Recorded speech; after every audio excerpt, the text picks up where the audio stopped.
the early 70s, OPEC didn't like what we were doing in Israel. Same old story. And so they cut off our oil supplies. So some of you will remember these long lines at the gas stations. And we feared we were going to have another depression like the 1929 depression.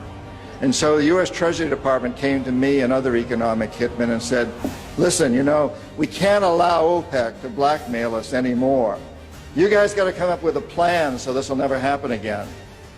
We knew that that plan had to involve Saudi Arabia because it had more oil than anybody else. The deal we finally struck with the House of Saud was a deal whereby they would return almost all the money they made from selling oil to the United States, invested in U.S. government securities.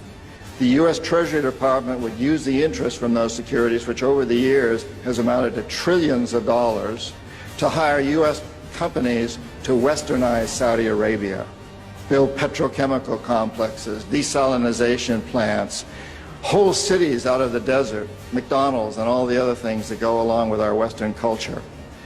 The House of Saud would also agree to keep the price of oil within limits acceptable to the oil companies, possibly not acceptable to you and me, but acceptable to the oil companies.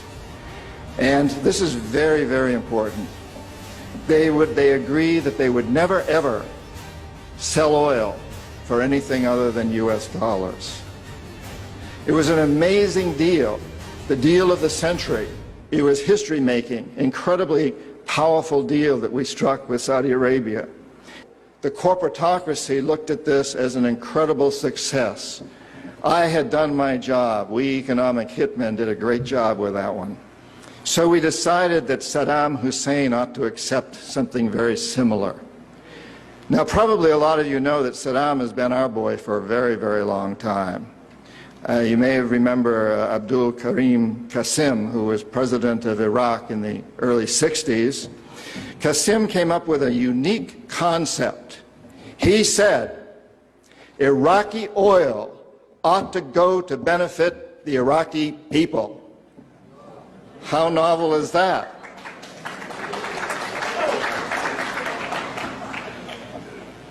But we didn't like that very much. He began to tax the oil companies, particularly the British and some American companies, and threatened to nationalize our oil companies. And so we decided that Qasim had to go. The CIA sent an assassination team. It was headed by a man who was still going through high school, an Iraqi citizen who was still going through high school.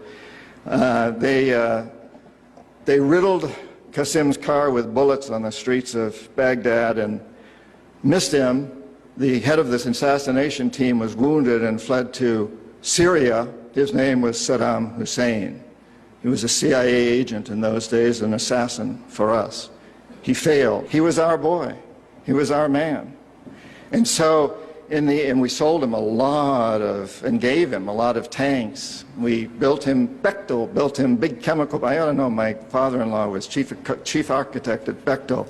Built Saddam big chemical plants that were used, and we knew that they were used to make mustard gas and other chemical weapons that were being employed against the Kurds and later the Iranians. We knew this, but we sold him these things. You have to remember that Middle Eastern oil is the oil that's used by a great deal of Europe and China and Japan. If we control Middle Eastern oil, we control our biggest potential competitors, Japan, China, Europe. So it's very important that we do that.